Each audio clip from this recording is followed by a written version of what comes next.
Are you coming to Palma and looking to make the most out of your trip? In this video, we're exploring the top things to do so you won't miss a thing.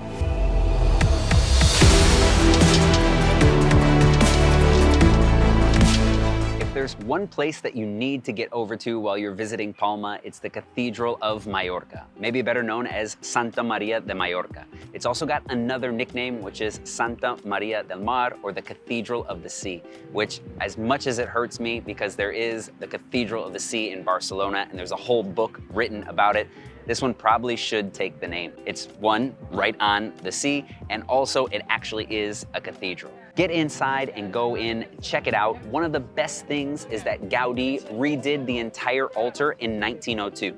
You've got different tickets to get inside just for a cathedral visit or to go up to the roof. You have options to purchase tickets at the door or online, but I would recommend getting them beforehand so you don't miss out on the amazing interior. From the inside alone, the cathedral is incredibly impressive. And while you can see into the interior for free through the front door, just a peek isn't enough. This cathedral was built over 4 centuries on the site of the former mosque, and Gaudí's interior design is well worth a look up close. I definitely recommend getting up to the roof, where we've got views of the entire city out to the port and into the very center. But like in any big attraction, if you're on the top of it, you don't get it. And it's the most emblematic thing that you can see in all of Palma. So I'll show you another viewpoint a little bit later that you include the cathedral in, and then you got everything. And right next door to the cathedral, you've got one of the royal palaces here in Spain. It's called Almudena, and it's one of the residencies for the royal family here. They spend a little bit of time over here, just about 2 weeks in the summer, but the rest of the time you can go and you can visit the interior of that palace and get an idea for what the royals live like. Like I said, it's right next door to that cathedral overlooking the bay, and it's definitely worth a look. They've also got some beautiful gardens right next door, which were modeled after those gardens in the Alhambra. If you've ever been down to Granada, you know exactly what I'm talking about. It's definitely worth checking them out. The name Almudena comes from the Arabic word for fortress and was like a smaller city inside of that Muslim city. The palace took on its Gothic style under Jaume II, and many of the rooms in the spaces can be visited on the inside.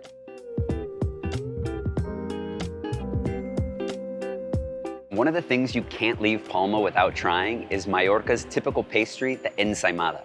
Whenever you're traveling back and forth between the island, you always see people with these big boxes that hold a really tasty treat. Powdered sugar over a nice flaky pastry. It's gonna give you an ensaimada filled with all sorts of different things as well. One of the best places, if you're gonna try it out while you're over here, is Can Juan Saigo. Started out in the 1700s as an ice cream shop. Now has hot chocolates, the ensaimadas of all types, and it's really good. You should definitely check it out. We tried a couple different kinds of ensaimadas to go along with our coffees while here. The typical ensaimada has a powdered sugar topping, but we also tried an apple and cream flavored ensaimada and one with sobrasada, a traditional Mallorcan sausage. And while you're walking around the old city, one of the things that you have to do is get over to the Arabic baths. For just €3, you get into a very tranquil oasis in the very center of the city. It's really beautiful just to even sit down and really get an idea for some of, if not the only Muslim architecture and things left in the city today.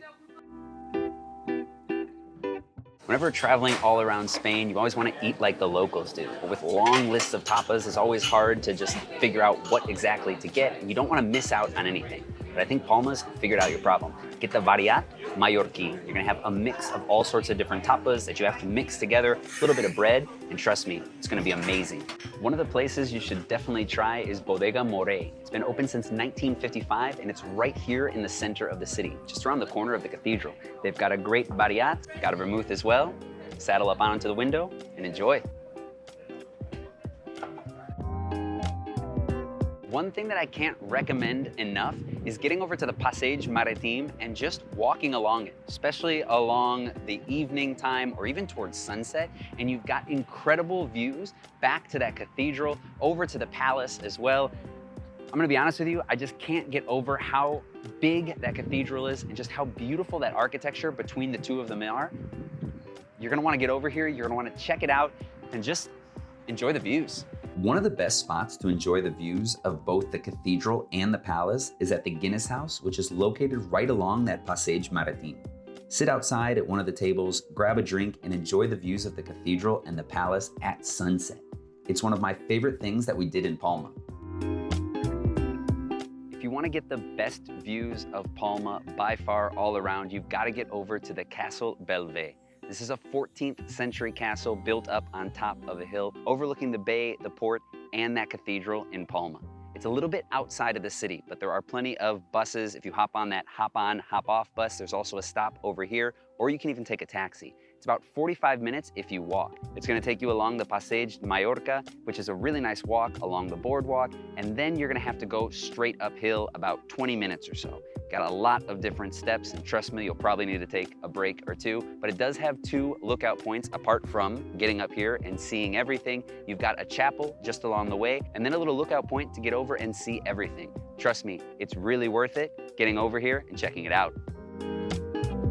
This next option is not one that I usually recommend when traveling around to different cities, but at times the hop-on, hop-off bus can help get you around to different parts of the city and see things as a whole.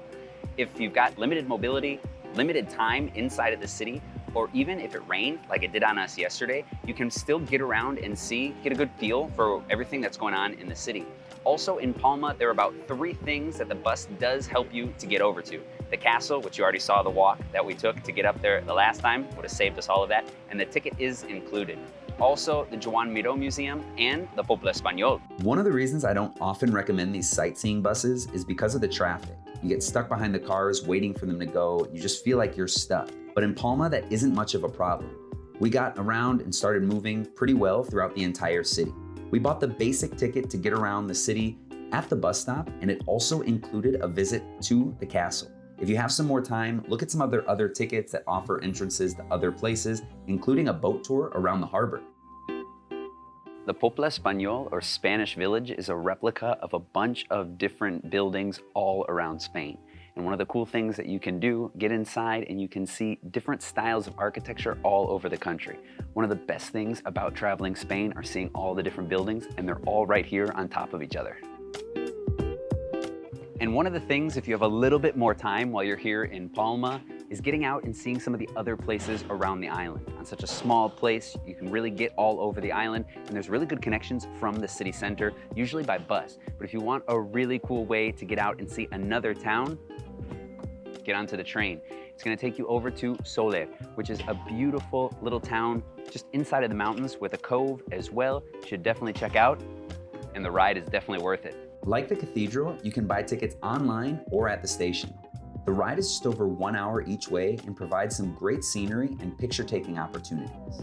Tickets are available as early as 7 days beforehand, but tickets bought the day of need to be done so at the ticket booth. And once you get here, take advantage, walk around the town. You've got tons of different shops and little streets to get to see, and sit outside in the plaza in front of the St. Bartholomew Church. It's made by the same architect who did the Bishop's Bridge in the Gothic quarter of Barcelona. The train can get pretty busy, so you'll need to buy a round-trip ticket with a time. My advice is to buy the combo ticket to get the train over to the town and the tram to the port and save some money.